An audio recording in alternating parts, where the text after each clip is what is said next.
Welcome to a Celtic State of Mind. I'm Paul John Dykes, and like episode 1 4.5 years ago, I am joined by Kevin Graham. Kevin, welcome to the show. Evening. You're going to freak folk out with that mask on, mate. Listen, Kevin set up the Weekender with me this morning, the 9 a.m. show, and you're returning, Kev, for the 9 p.m. show. Yeah. This is the 24th hour that we have streamed and created content over the Charity Weekender. This is an annual occurrence. Scott, what's this? Well, you'll be asking yourself, what is this? There is a relevance to this, so before further ado, we will explain why Kevin is sitting there wearing a Zico mask. Basically, the first episode of Scream of Celica that we done, Johnny Proctor came in, and the character from Johnny Proctor's books is Zico. And since we played Dundee United today and gave him a bit of a going over, I thought I would wear the mask.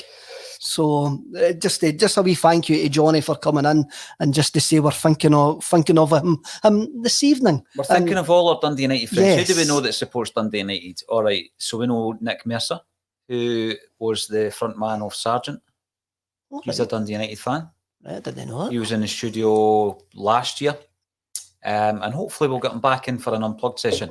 This is a very relaxed hour between Kevin and I. We are going to speak about a number of subjects in relation to Celtic. This is closing the charity weekend element of our fundraising appeal. We are almost at 20 grand raised, and you know what? It would be tremendous if we could push it up to the 20 grand before we close the door tonight. There will be further opportunities to raise a wee bit more money with our auction. We've got about 30 items that are going to be auctioned off over the next week.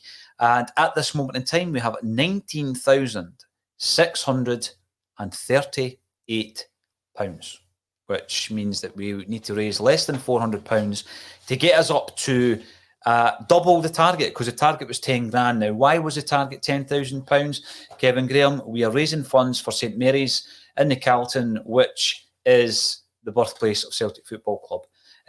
We can't forget that. We talk about knowing our history. We know our history. I think that I've said this a few times over the weekend when I started doing my research for my first ever item of content, which just so happened to be a Celtic book. I quickly realised that there were people out there with a vastly superior knowledge of Celtic Football Club and its history than myself. I always prided myself on reading the history books, on getting involved as much as I possibly could, and trying to learn more and more about our club. And here we are now raising cash for the birthplace of our club, Celtic Football Club. And St Mary's need our cash. We had a figure of 10 grand, which was our target. We have now raised just about double that. By the end of this show, it would be phenomenal if we could get up to 20k. That would be absolutely tremendous. Please get involved in the comments section. We are streaming live on Facebook and on YouTube, Twitch, Twitter, and LinkedIn. And get involved, because we'll be happy to discuss any matters whatsoever. Jamie Young, yes, it is Kevin. That was his big reveal. Kevin, shows that natty wee tracksuit that you're wearing. I need to sit up. Aye, shows that. Aye, shows the shamrock. There's a shamrock. There it is, right. Okay. It's a belter. We had that shamrock designed, so it is ours. It's not a total rip-off of the likes of Panathinaikos or the 1950s and 60s Celtic away jersey, which at the time was called the political shirt. That's our shamrock, which is now adorning these two tracksuit tops, one white, one green, and also the replica that we've created. And this is all about creating a wee line of merchandise to keep the content free, to keep ACSOM producing daily content, Kevin. That's exactly what we're doing. This is the last stream. So let's have a wee look at some of your highlights then, Kev. What have you enjoyed over the last couple of days? I kind of had a wee laugh today at Tommy and Frank. I love Tommy and Frank. I know. I've got a message from my dad. After the game and that, I was plotting about doing stuff, getting prepared to come down here. So I didn't watch it all. And my dad texted me and he went like that. He says, they two are hilarious. And I knew right away what he was on about. And so I switched it on. And when you're pointing to the merch behind, so obviously Tommy's sitting there and the ACSOM, and Frank's sitting where I'm sitting at this precise moment in time. And Tommy goes, what bit of merch do you like, Frank? And they went, I like the one with the shamrock. And Tommy went like that as quick as a flash. There's 3 of them with a shamrock, Frank. You need to choose one, eh? I love that. They guys didn't take themselves too seriously. No, they don't, which is bizarre when you consider what Frank achieved in football as a Celtic player, with Liverpool, with St Mirren, and of course Scotland. I mean, there's a fantastic image of Frank McGarvey at Hampden, and Diego Maradona, a young Maradona, is in front of him. It's a fantastic image. Correct me in the comment section if Tony Haggerty was here. He'd tell me the year. Was it 78? Is it no 80? No, it was later than that. 80. It was later than 78. 1980? I'm saying 1980. Right. Somebody in the comments will be able to tell us, right? I try my best to run these podcasts on memory alone without Googling everything and checking Wikipedia. But yeah, there's a brilliant image of McGarvey with Diego, and I'm not sure who had the best perm. But McGarvey, for me, is someone who downplays his achievements in many ways with Celtic and in football in general. But what happened today was Tommy Sheridan has been a pal of mine for a while. And I really do like his politics. I love his passion for Celtic. And we obviously play in the old Crocs games. Kev, you've been a few of them. I was asking him today if he was going to still be playing in 2022. And he embarrassed me because he just looked at me and said, of course I am. And he is, let me just get this right, he's 14 years older than me. And I was thinking about retiring, but I'm thinking, how can I retire if Tommy's still playing? And I do remember in the first game that I played, he scored a 20-yard cracker of a goal. But of course, Tommy played with Dukla Pumferson, didn't he? He did, yes. And he was here today. And what happened was the shows were going on, and this wee bit that we're in at the moment, this grey studio, is the live streaming studio. Out the front there, we've got like a kind of series of sets that we can utilise for fully produced content, Kev, and we are working on expanding on that as well. So when the guests were in here, Tommy and Frank were out there watching the game. So we had Laura and Tony and Brian doing the watch along for the Dundee United game. Tommy was out there watching the game with Frank. And I remember just that there's been a few moments, and I know you've had a few moments like this where you're thinking, this is actually surreal, but it seems normal because it's happened gradually. So 5 years ago, if somebody had said to me that Frank McGarvey and Tommy Sheridan would have visited me in my studio to watch a game of football and then jumped on a show, I would never have believed it or thought it possible. But here we are, 4.5 years after we set up the podcast, and it seems very normal. And it was brilliant for the pair of them to give us their time. But I wish we had filmed the chat out there. It definitely was ACSOM's version of Gogglebox. You missed it. It was priceless. And my missus popped in and she said to me, who's that guy there? And I was like, that's Frank. He played with Liverpool and Celtic. And she couldn't believe that someone who had played with two of the biggest clubs in Britain was so down to earth, having a wee bit of crack with my wee boy and all this kind of stuff. So a pair of gentlemen. I love the pair of them to bits. And the show was fantastic. So if you haven't already checked out their YouTube channel, go and have a look at it and catch up. I'm going to play a couple of more of the videos that I started playing this morning as well, because we didn't really get an opportunity to go through them all. So we will play a few more of those. What did we get up to? Was it Wyn Evans, the goal compare guy? Goal compare. Right, okay. So we'll play a few more as we go through this final hour. And as I say, every single penny that's been raised is appreciated. And no matter how large or small, we've just had another wee donation coming in. Thank you so much for that. £5, taking us up to a total at the moment of 19,648. So we really are moving towards 352, is that right? It's been a long 24 hours. £352 to go to get it up to 20k. And then what we're doing during the week, Kev, is we are going to be auctioning off some fantastic Celtic related items, loads of signed goods, framed goods as well. And I didn't cover the game today, so I had the opportunity to enjoy it, as I was saying before. Kev, let's start off by having a wee chat about the game for 10 minutes or so. Everybody's digested it. Best performance of the season? It's up there with the Hibs performance. I thought I really did think that we played well against Betis away. I really did. But domestically, it was controlling again. Really, we're actually beginning to throttle teams at times now, especially in the first half. We really just do not let teams come out. We suffocate teams. It's almost as if we put a blanket over them. I mean, a lot of people were suggesting that today was going to be a tough game just with injuries, and it didn't turn out that way. And I'm not being disrespectful to Dundee United, but 3-0 utterly flattered them.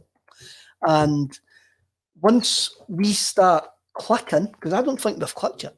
I don't think there's still a lot of nearly stuff that we do, that if that starts coming off, somebody's going to get a right hiding for us. So a couple of teams have been on the end of 6-0. See, the 6-0s, Paul. I think they were a false impression of how Ange wanted us to play. Right. I think what we're seeing now is more how Ange wants us to play. Mm-hmm. I think the team have got more used to his philosophy, his style, and it's utterly great to watch. Look at Tom Rogic today. That is one of the best performances I've seen from that fella in his whole Celtic career. His first goal of the day, that was Paddy McCourt-esque. It was. It was. When he got past the first man and he's getting to the edge of the box and he does that little jink, you knew he's scoring. He knows he's scoring. Slaloming through, meandering through. He's got that magnetic toe. Is that his best goal in a Celtic jersey? Oh, no, you've got to say 2016 Scottish Cup final as his best goal in a Celtic jersey. I think so. That's in the top two. It's like Brian Clough. I wasn't the best manager, but I was in the top one. That's definitely in the top two. It just sort of settled the nerves, even though we had missed a couple of chances up until then. He produces that moment's a genius, but the boy in the middle of the park for Dundee United is at Fuchs. He'll be having nightmares about Tom Rogic tonight. Yeah, and he's 6'1". Yep, and they couldn't get round him. He's never been in better shape though, Kev. No, definitely not. Definitely not. And he's a guy that gets you off your seat. And today, I noticed there were some people actually saying today that the fullbacks weren't really involved today, but I think that's because Big Tam was utterly unplayable. Big sexy Tam. Everything he done was utterly brilliant today. The goal, David Turnbull's goal as well, that was his hardest chance in the first half. But the flick across the head, then to have the presence of mind to burrow round and put the ball into the back of the net was great. And you're looking at Liam Scales coming on a wee cameo. So chuffed for him. Yeah. A wee cameo role, playing the inverted fullback role. Because your fullback shouldn't be, you're 2-0 up with 9 minutes to go. What's your fullback doing in the centre of midfield there? We had a left back that scored in 2 European Cup finals. This is Celtic we're talking. I'm maybe just having a wee fishing expedition there with people who are not for the inverted fullbacks. But it was a good finish by the big fella. Even though Andy Walker was absolutely screaming it was an OG because it came off Ryan Edwards as well. But never an OG. But by the way, right, I'm going to hold my hands up here before somebody already brings it up in the comments section. Did I write off Liam Scales? I don't think I wrote him off. I think what I said was he was a project. He wasn't Celtic ready. He wasn't first team ready. That's what I said. Paul, we've got a lot of guys in the comments who come from Republic of Ireland. They know a lot more about Irish They know football a lot more about Liam Scales than me. And I'll maybe get shot down for this, but I've watched quite a bit of Bohemians this season. And I could see it was going to take. Who's their sponsor? Who's their shirt sponsor? Well, they did have Refugees Welcome the last time. Is that no DC Fontaines? It used to. They done a one-off jersey. Right. They done a one-off jersey, and then I kind of expected there would be a wee bit of climatisation. Yeah. For Liam Scales to actually get up to the speed of Scottish football, because it is a step up. And he's coming to the biggest, a far bigger club than Shamrock Rovers. There is competition there.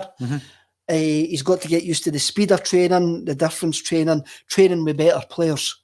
So and I think the staff are maybe dropping him in at the right time. He's going to play against Betis. Yeah. For me, he has to get 90 minutes against Betis. But I'm pleased for him today. He's a young lad. He's made a dream move. He scored a good goal today. I was also pleased that Greg Taylor got how many minutes that he actually got. He was solid. He was solid enough as well. Callum McGregor once again utterly fantastic. Oh, untouchable. Utterly brilliant. I thought Kyogo. The team's trying to find Kyogo more quicker than the last two. And last week against Aberdeen, they couldn't find Kyogo at all. Against Hearts and Dundee United, he's been really, really good. We still miss a few chances. We still really miss a few chances. You can't complain going to a tough away game, winning 3-0. A lot of guys done their shift. I see still people questioning the long-term future of Mikey Johnson, Abada, and stuff like that. Look, let's just enjoy winning 3-0. They contributed to that 3-0 today. Let's just enjoy that. You very rarely, Kev, have... I was raving about the front three earlier on in the season of Jota, Kyogo and Abada, but you very rarely are going to be in a scenario where all three are firing on all cylinders. So Jota's had a rich vein of form, Kyogo's had that, Abada's had it earlier on, but he's obviously fallen away a wee bit. I'm not going to write him off. And I've heard a lot said about Mikey Johnson all week. And again, I have said this is make or break. I don't think that's being cruel on him. I don't think that's being overcritical. I think this season for Mikey Johnson is make or break. He really needs to step up. He needs to contribute.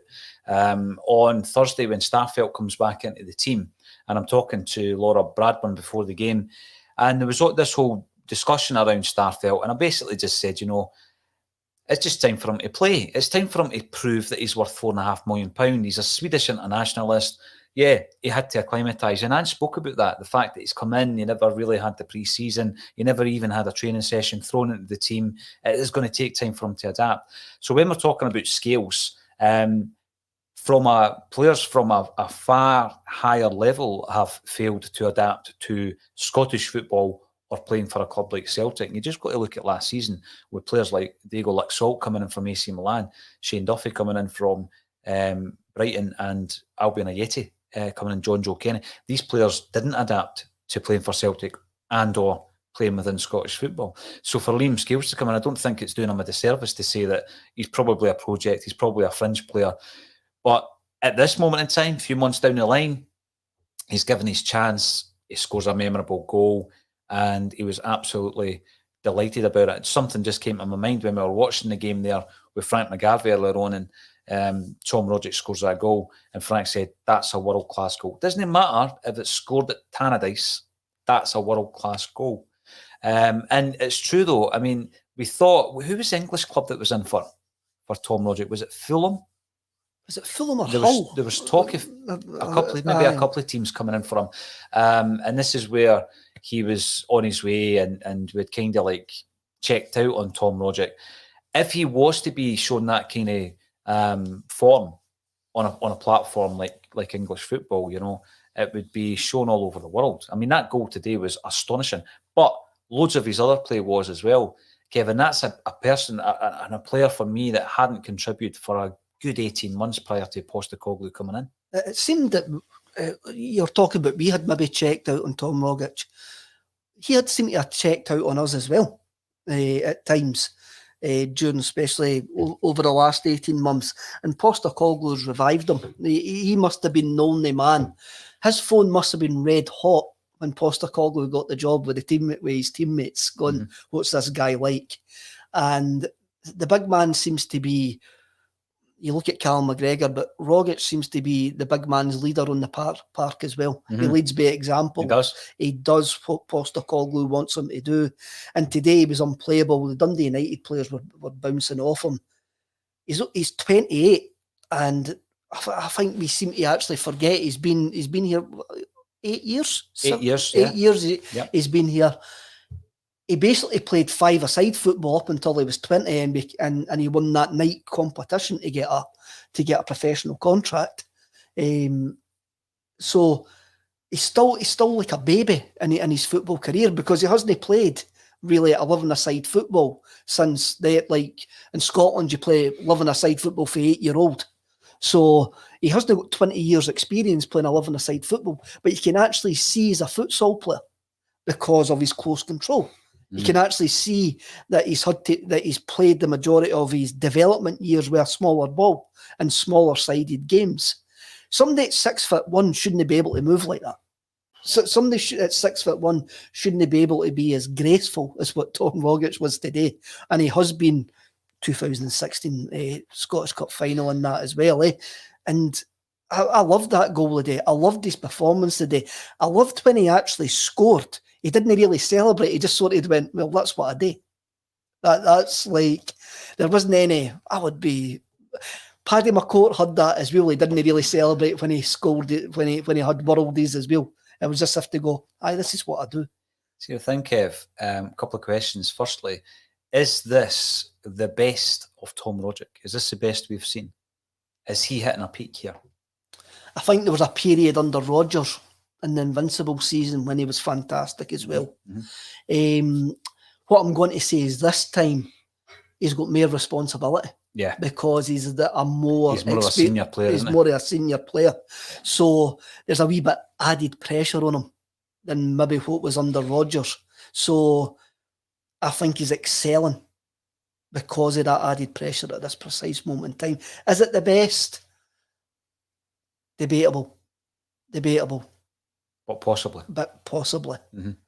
I was talking about his journey with Celtic. It's unexpected. It is really unexpected. But probably not to Ange. No.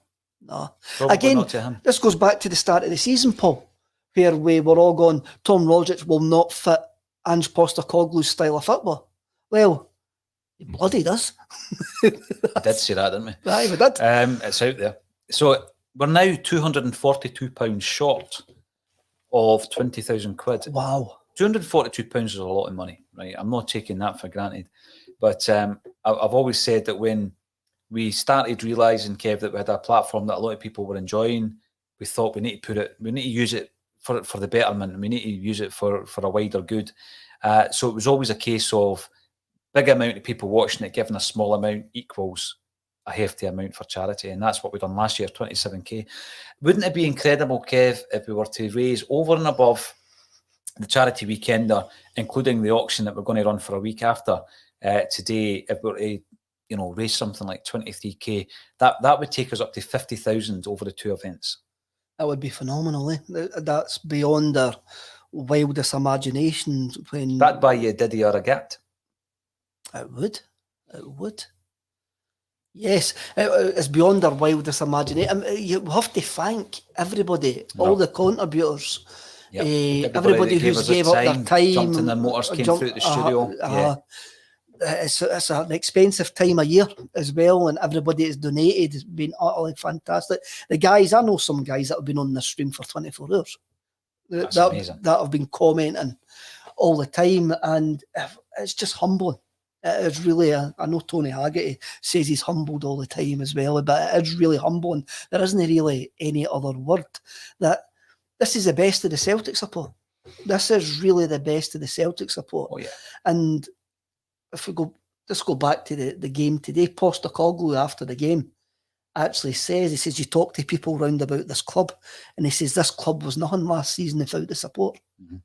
And days like this, the Celtic support will always be the heart and soul of and we will always promote why we were founded and the reason that we were founded, and that's always going to be in the forefront of our minds when we're doing anything whatsoever. Now, before I go on, I'm going to make a wee point of mentioning the E-Tims who were on today, because I thought a fantastic point was raised where they were giving kudos out to everybody who had donated cash to the fundraiser, Kev, everybody who had given their time and collaborated. And by the way, within the studio, loads of people behind the scenes. Mm-hmm. I mean, yesterday, Lawrence and Kevin Tate from the penalty spot were in the studio helping out, but they weren't on screen.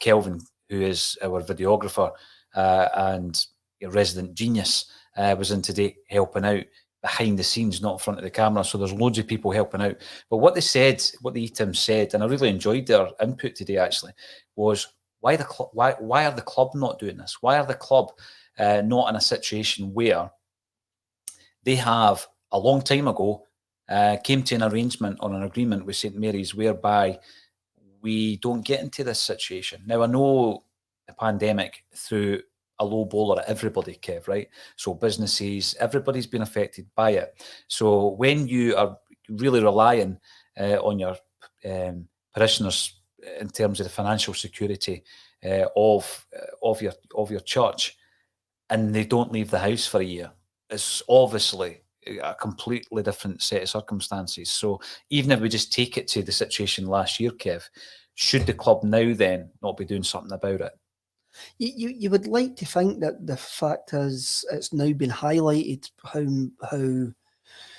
how precarious their situation is, that the club would step in and maybe make a donation this year, or the foundation would, because the foundation is a charitable arm of the club.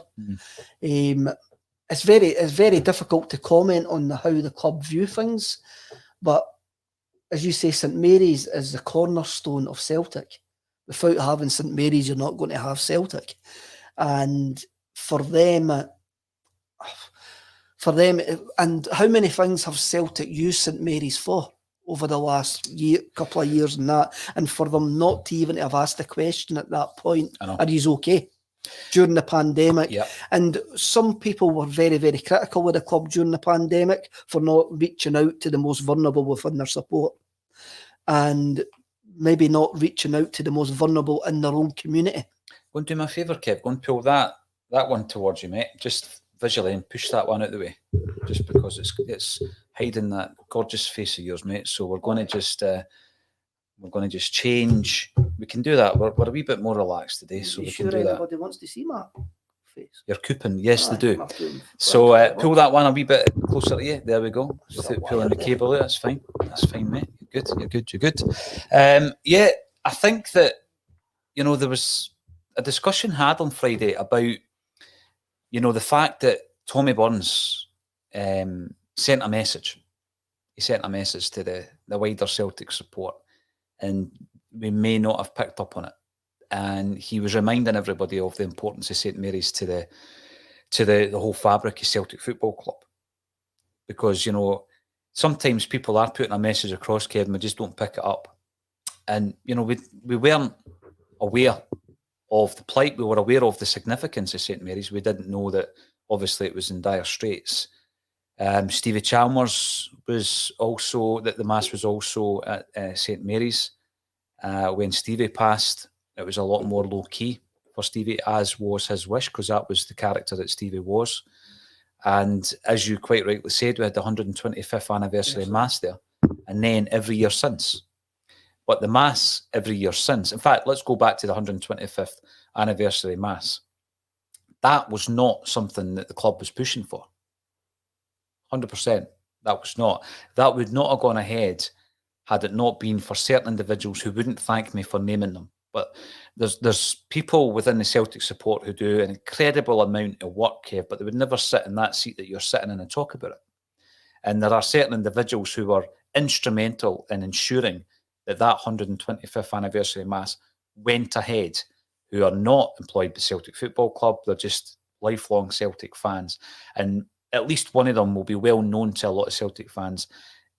And he just goes about his business doing good things and good deeds, as does the other gentleman.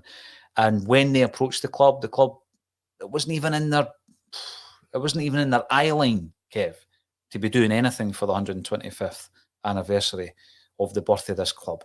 And then since then, the annual Mass has been something that's been more pushed by St Mary's than the club.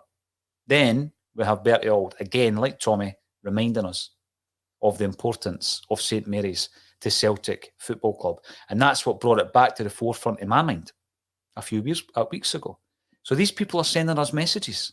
And I think it's important that we've now picked up on it, because we sing If You Know the History. Aye, it's what you're saying there about the 125th anniversary. I didn't have a clue about that. But then again, that should be something that the club shouldn't need to be told about. Mm-hmm. That should have been, it's our 125th year. We need to go and have a celebration in the chapel that was in the parish, the priest where we were formed.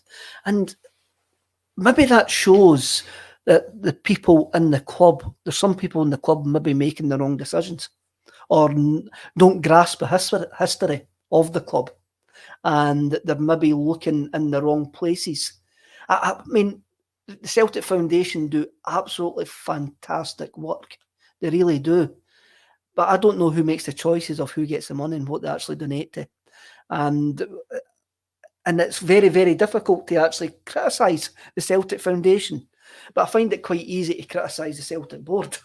And I will criticise the Celtic board for somebody in that boardroom not going, we've got a care and duty to our founding fathers. And we need to make sure that's always upheld, no matter what decision we actually are making within this football club. Thing is, Kev, I know you're not just saying that for effect, because I was at that, I know. that fan forum where you told Brian Wilson to have a look out the window and say, have a look at Brother Wilfred, what would he do? Yeah, you did say it. But that should be their consideration with every decision that they actually make. Why not? That should be the standard. I mean, we like to think, they say the tagline, hashtag Celtic family and stuff like that on social media feeds and things like that. No, if you want to be a community, Celtic is a large diaspora, but Celtic's community is in that East End, and it always will be in that East End. And even guys like myself and you, Paul, who didn't come from that Celtic East End, who come from the East End of Glasgow, understand the importance of that area to our football club. And the board have to understand that as well. And that should always be at the forefront of their minds. And hopefully now they can maybe do something with St Mary's to make sure that they never get into this situation again. Yeah, so big bugbear of mine now, and of ACSOM's, is St Mary's and the upkeep of St Mary's. And all season I've been talking about the Former Players Association and the fact that we need to look after our players as well. We need to look after the players once they stop playing. I'm going to bring this up just obviously because it's all about point of reference. The Hulk banger, Kev has never looked better, but I think he posted that when you had your mask on.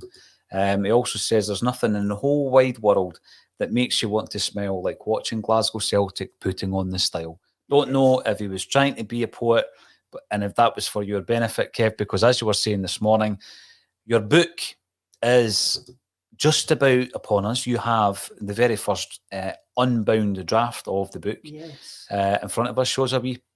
Gives a wee shot of that again up at the camera. There it is. 7 years of Henrik. At some point, I think maybe just to close off the show today in the Charity Weekender, Kev, I'm going to get you to read a poem. So in your mind, you can figure out which one you're going to do. I love just throwing you into situations, Kev. It's not the first time I've done that.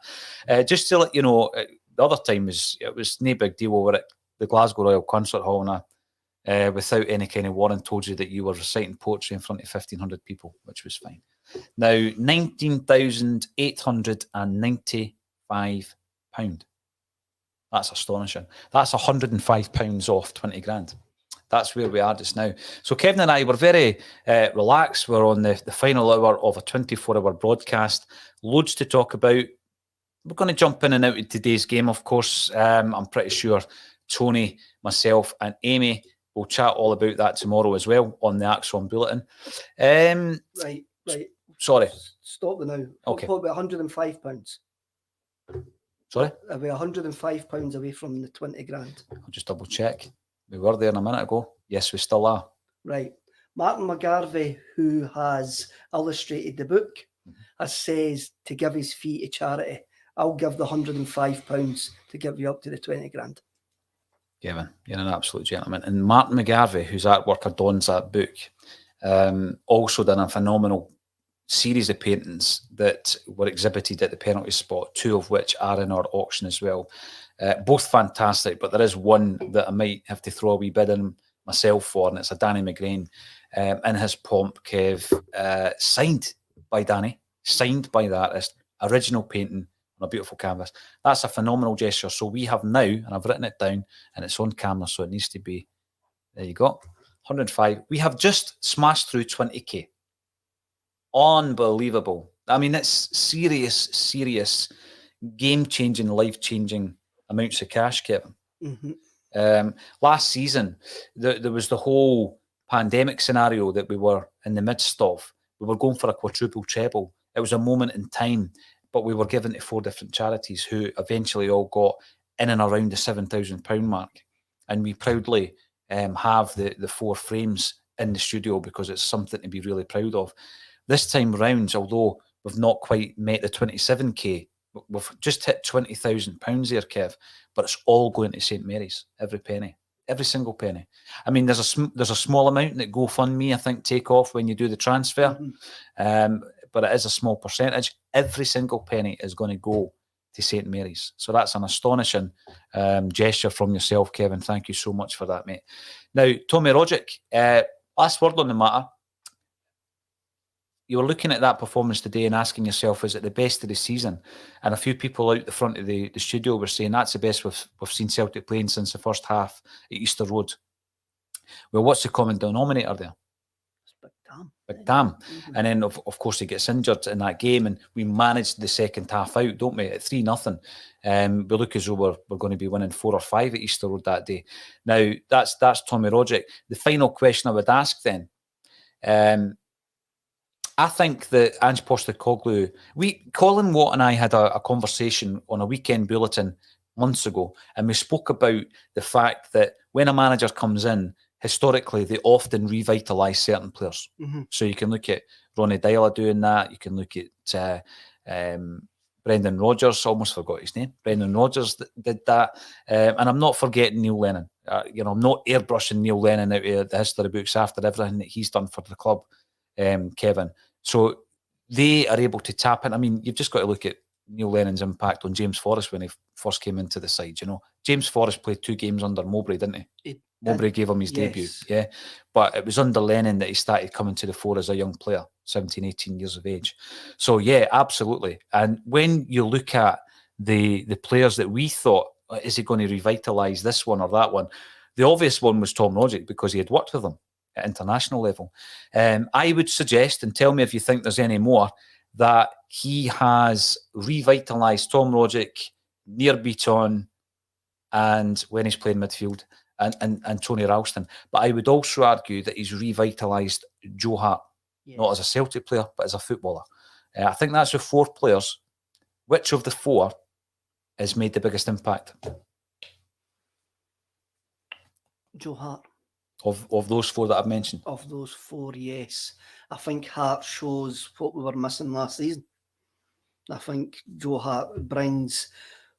Ralston's been fantastic. Yeah. Beaton's done a job. Ralston's been a bonus. You never... you've got a player you didn't think you had.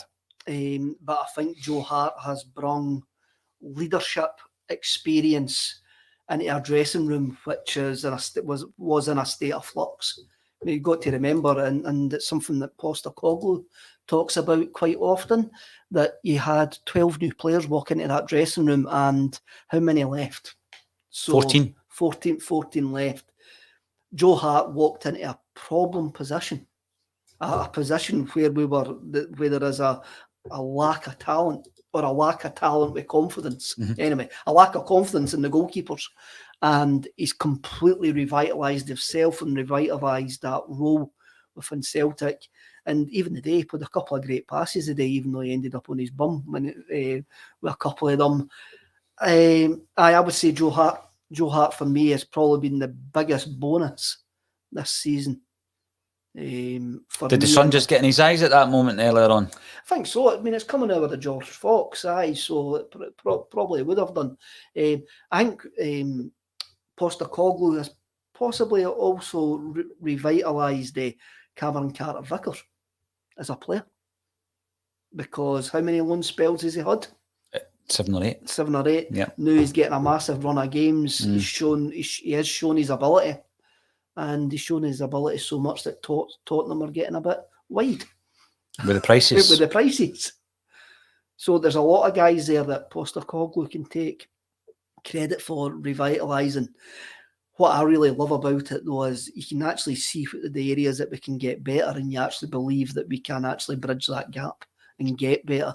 Whether that's with the players that are there or players that he's going to bring in. And that's something that when we were doing this charity weekender last season, we couldn't say. No. talking about bringing players in, again, that was a discussion out the front earlier on, not only between Tommy and Frank, but our other guest, Stevie Mullen. It was fantastic to see Stevie again in the studio. And Shuggy Farrell, who is a St. Roch's legend. And we were talking about the fact that the three players that a lot of the reports are saying, Kevin, not just, I'm not talking the British media, we're always late to the party. These reports are coming from the Japanese press talking about three players coming to Celtic in January. And it looks as though a couple of things. We're getting our business done early, which we've been critical of in the past. And the players that are coming in are undoubtedly Angie's players. Definitely. It was good after the game today. I know that you probably haven't seen Postecoglou's interviews after the game today, but he was quite, not curt, but he was quite tongue-in-cheek with the links to the J-League. And he says that he says it looks like I've been linked with half the J-League. He says, you do know there's also a Korean league that you can link me with players from. So I don't really know. He kept his cards close to his chest, but it does look like that Ryo Hatate is done. It does also look like, if you believe the Japanese press, that Maeda is going to come on loan initially with an option to buy in the summer. I'm not 100% sure who the third one is. I think he was a midfielder who was at Leeds, if I remember correctly. So it looks like they are going to be Postecoglou players. Is it a bit worry that they're coming from the same league and there's going to be there's going to be a bedding in period? Kyogo's here right enough, so it might be easier for them, but they're coming from a completely different culture, completely different style of league, style of football to Scotland in January. So it'll be interesting to see if those free moves do come off, but it looks like two of them are definitely done. So I still believe that me and Colin had a debate on Wednesday, but I still believe that Atate's coming in as a midfielder.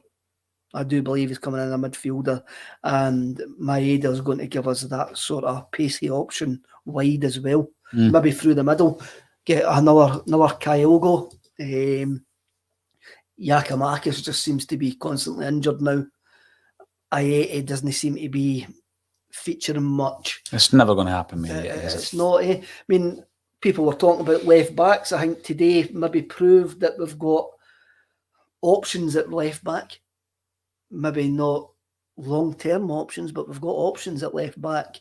And if Ange has only got a limited budget in January, I think midfield and forwards are the areas that we're going to see. If he's going to bring in three players, I can't see much more coming in, bar those three.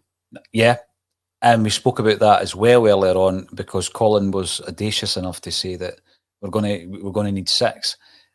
People kind of scoffed at that. I think Colin was right. I think the scoffing was nobody expects us to do that, especially if we offload a few. Because I've already said, for me, I would get rid of four. I'd get rid of Bolingoli, Soro, Aiete and Barkas. Four guys who are part of the first team squad, albeit Bolingoli's not part of the European squad or Europa League squad. But they're the four players that, they're just not contributing, Kev, so move them on. No, they're not. And when you look at that bench today, the bench was, first time it says, there's not a lot of options on that bench. There's 5 options, but there's more questions about their options and answers. And even when we bring in players, new players, everybody thinks are brand new, shiny, and they're going to be better than the ones that they replace. But if we bring in those 3 players from the J-League, there's still massive questions over them because we don't know how they're going to fare. No. And so you look at today, everybody wondered what Scales would do. Now you've got in the back of your mind, he may do a job. Yep. Abada came on. I thought Abada done okay today. But you can actually see there's potential in him as well. He's 20-year-old. He showed well at the start of the season. That's the problem at the moment. We've got a lot of questions in the squad and not many answers. And sometimes people mix that up with having a lack of depth. Yeah, they do. And I think also, we've spoken long and hard about the Betis game and how we need to give a lot of the fringe players game time, and we need to get them tested, and we need to give them a run out, and every other cliche in the book. But just a reminder to everybody who's tuning in, we have smashed through the £20,000 mark. It's an absolute game-changing amount for St Mary's. I'll be contacting, probably not tonight because it'll be too late, but I'll be contacting them in the morning to give them an update.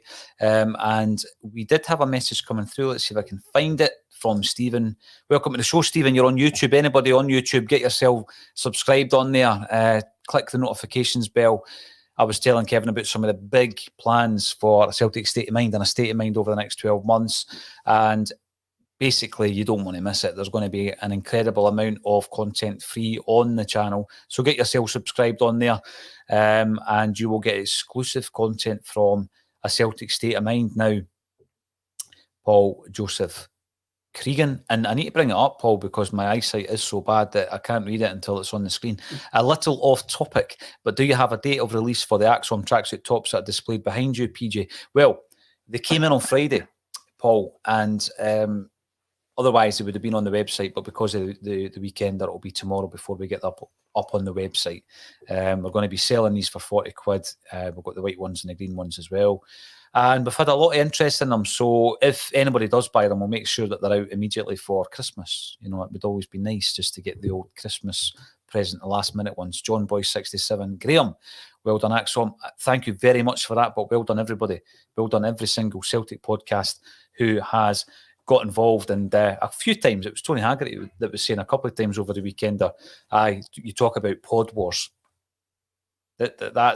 That's not what it's about, Kev. No, definitely podcast not. wars, really. We had, over this weekend, 15 different podcasts coming together.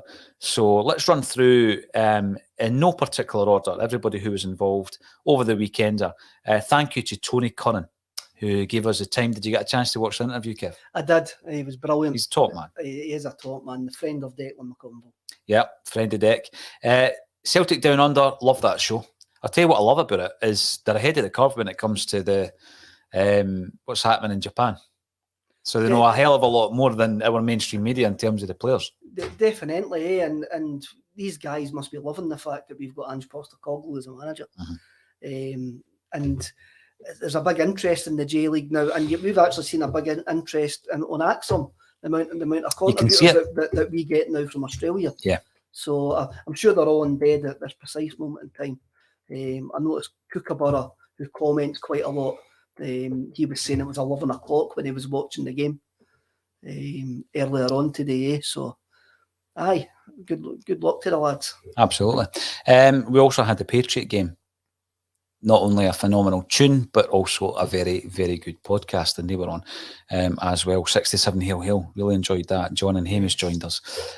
Celtic Supporters Podcast, Dell will be coming back on because there was a couple of wee scheduling issues, mainly Tommy and Frank going on a wee bit later and then running on a wee bit later and all that kind of stuff. But that's fine because, we're a wee bit more relaxed, Kevin. It didn't actually affect the fundraising endeavours. So Celtic Shared came on. I thought Brian Degnan done a brilliant job of hosting ACSOM for the first time. But the question remains about Bernard Higgins. I mean, it's great to have, discussions about how great we are on the park, but, these questions still remain. We've been talking about St Mary's and how the club have to do more. And I don't mind saying it. But, I still in the back of my mind, I'm expecting an announcement from the club, not to say that this is a position we're looking to fill and this individual is not going to get the job. I think it'll be the opposite. I really don't know. I can't read what the board are going to do with us. I have said that they'll have a silence, and before you know it, either Higgins will be appointed or somebody else will be appointed very, very quietly. I thought the guys from Celtic Shared spelled out what they were doing perfectly and gave everybody a great insight of how supporters organisations work, how the North Curve works, how the Green Brigade works. Yes, I'm a bit loath to talk about Bernard Higgins on a night where we've done so much good. Yeah. I'm a bit loath to give him any airtime whatsoever. I noticed the banners were behind the goals again today, and the banners will keep on being there until the club do the right thing. That's fine. You know what? I can buy that, absolutely. Thanks everybody, Gary, Byron, guys. It's been brilliant. It's been brilliant from this end as well. You've got to remember, I mean, last year, Kev, it was a different vibe because, you know, we went into it not really knowing. We knew the technology, we just didn't really know how it was going to run. This time's been a wee bit different. I felt very organised this time round, whereby, you know, we also have worked with just about all of these podcasts before. We know what to expect, and it's been a very good atmosphere in the studio as well. And thanks for everybody for getting involved. Stephen also comes in, Stephen Coulthard, to say, well done to the Celtic women. Yes, we were represented at the game. Despite the fact that we were doing the charity weekend, Natasha Meikle went to the game to report it for A Celtic State of Mind, and she was able to secure quite a few interviews after it, which we'll be putting up on the YouTube channel tomorrow, Kev. So congratulations for the women's team winning the 2021 SWPL Cup. Fantastic. Well done. Well done to Fran. Absolutely. Yeah, he's a fan's favourite, isn't he? He's another one that's bought in, eh? He has, and you know, he's such a likeable guy. He's charismatic, but he's obviously very good at what he does as well. We'll run through all the other contributors. Celtic the Thunder, thought they were brilliant, mate. Yes, I know Ryan McGinley. I know Ryan McGinley's uncle, right. And I've met Ryan McGinley quite a few times at one of the contributors to that podcast. So it was interesting to see them actually doing the podcast. It was great. It was great. It was good. And I think they enjoyed the cake. Scott, Tommy and Frank was brilliant. Yeah, they were absolutely superb, the pair of them. Endless Celts, they opened up. Yes. Weekend. They've become friends of the pod over the last year, so they were brilliant.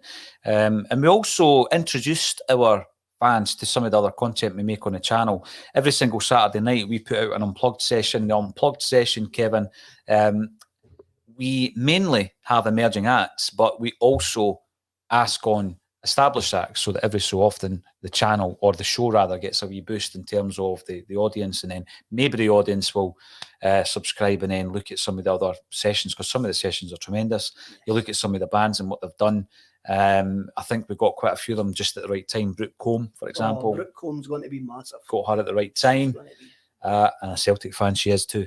The Raz, thought the Raz were brilliant. Yes, they were really good as well. They're Hibs fans. I don't know why I'm telling you who everybody supports, but I do ask them when they come in. I thought the Usual Affairs were very good. Very good. They've done a very good version of That's Entertainment by The Jam as well. And, you know, I've enjoyed most of them, but, you know, Rianne Downey, she was great. She's getting a lot of airplay on Six Music now. She's done a collaboration with Kyle Faulkner. Has she? Yes. Yeah, a Christmas single. Is that Caledonia? Is it? I saw. I know she does a version of that as well. I saw her tweeting the other day that Caledonia was going to be out soon, so I'm not 100% sure. But another emerging talent on the Scottish music scene. Yes, and the British music scene. And she's also got good taste in football teams as well. And who else? So, yeah, Jennifer Ewan. So, Jennifer Ewan, the story around that one, Kev, was that I'm just name dropping at the moment, but we interviewed James Allen, and I asked him to recommend me somebody up and coming, emerging, and he recommended me the Jennifer Ewan band, who he had heard on the radio. So, as we do, we sought her out. We asked Jennifer on. She came on. Along with Kim, who is Jennifer's accordion and flute player. So have a wee look at that 47-minute session. We went down to Manchester the other week as well, Kev. Yes, we did. Gaz Whelan, Happy Mondays. Yes. We have Jamie Pollock. We've got Dancing on Tables, Mesmerine, Cutchy Cash, The Catoons, Vistas, Sasha Kalahiris, PG Chiarletta, another Celtic fan, Maya Herlihy, Brian Catigan, Dictator, Primes, Scott McGill, Rab, she was brilliant. Mm-hmm. She was excellent, Robin. Ace City Racers, Bertha Kennedy, Megan Black, Fraser McLean, Mark Sharp and the Bicycle Thieves, Joshua Grant, and of course, Edgar Summertime Jones. So, yeah, go and have a wee look at that. We put out a new band every single Saturday night, Kev, and we're going to keep doing that all the way through 2022 as well. Definitely, all these artists need pushed. The music business has been on its knees in the last 18 months because of the pandemic. Now gigs are getting back. These artists make their money from gigging and that. So if we can give them a wee push up the ladder, then fantastic. It's great seeing them in here, and every one of them seems to enjoy it, and they all give us something different. I know. Every one of them's something different, and hopefully some of them have really, really good careers. Brooke Combs, a stick on She's a star. to have a star career. She's A incredible. stick on. I can see Brooke Combe on the Jules Holland show with Paul Weller. Yes. I could see it happen. Dictator gave us a band T-shirt as well. Thank you very much. If any of the other ones want to give us a band T-shirt, we will be only too happy to accept. The Unrestricted View were the headlining act for the Saturday night. They closed the Saturday night stage, Kev. And again, it was great to introduce ourselves to them. Soccer Supernova made an appearance with Jerry McCabe. Jerry, who has been in football since 1975. This year was the first time he hasn't had a pre-season, also a Celtic fan, and because it's a Celtic state of mind, Kev, come on. Also, by the way, we accept any guests for Soccer Supernova and the Unplugged show. It doesn't matter what football team you support. Definitely. We then covered the game, the Dundee United game, which we've spoken about. We then had Tommy and Frank on, followed by the Huddle Breakdown. Alan Morrison, he has changed your view of football, Kev. He has, definitely. I mean, when we started on, when we were just an audio podcast, which seems very, very long time ago, I used to interview him, and he used to change my perception of games all the time. And I do actually message Alan every now and again. And the last time I done it was after Leverkusen away, and I went, did James McCarthy actually play in front of Callum McGregor when he came on? And Alan gave me a big message saying, no, they were both sitting deep, blah, blah, blah, and they were both in strange positions. And I went, that makes me understand the game far, far better. Because I just watch it and go, that was a great goal by Tommy Rogic. You're an observer. I just observe it. And Alan's an analyst. There's a great quote by a Brazilian playwright called Nicholas Rodriguez. And he says, the biggest blindness in football is just watching the ball. So... Okay, that's fair enough. I get that. Tino of the Celtic Exchange and the boys came into the studio, and it was great to have them in the studio. E-Tims, or Electronic Tims to give them their Sunday name. They were brilliant. Thank you very much for doing us for the second time in a row. And Glasgow is Green, again, second time in a row. They came in to make it 2 in a row. And then 4 Tims in a pod. They also came in. The Christmas jumper. Nate, I was disappointed at the lack of a Christmas jersey, mate. It was one of the high points of last year. And then, of course, it was us. It was us after that. It was a massive discussion point last year, Paul. Yes, it was. And what I want you to do, Kev, have you decided which poem you're going to recite? Aye. I need to get my glasses on because I wouldn't be able to read it. Wait a minute, I'm going to play one of the videos then, right? Aye, because we're running out of time, but I'm going to play one of them. And the reason I'm going to play this particular video is because the person who sent this video also sent us an item last year, but he sent us 2, and we're using the second one this year. How bad's my eyesight? I can barely see what I'm doing here. So I'm going to play that, and it will show you one of the items that we're going to auction off this week as well, just while you decide on the poem that you're going to use there. Here we go. I'm going to play this video first, mate. Hello, this is just a quick message from Johnny Owen. I'm the filmmaker that did The Three Kings, and I just want to wish everybody a Merry Christmas and Happy New Year. Good luck to the Celtic State of Mind quadruple treble fundraiser, and I'm offering one of these, which is going to be a signed poster of the film, and that's been held up by none other than Vicky McClure. Hiya. So, Merry Christmas and a Happy New Year. How cool was that Vicky McClure made a wee cameo as well? Yeah, we're going to be auctioning off that poster and loads of other things. We had it framed though, so Yes. it's a cracking item, and hopefully we'll raise a few more £1,000. Just before your poem is recited, Kev, a wee update is obviously we have burst through the 20 grand mark. It's an incredible achievement for everybody. Thank you so much for supporting us. Kev, give us your poem. Do your best. Do your worst. Okay. 21st of November 1998, Celtic 5, Rangers 1, Scottish Premier League, Celtic Park. The sweetest thing. Your sunshine is the sweetest thing. This was the sweetest thing. The starting gun step over was the sweetest thing. The gates of paradise opened. They couldn't hold us any longer.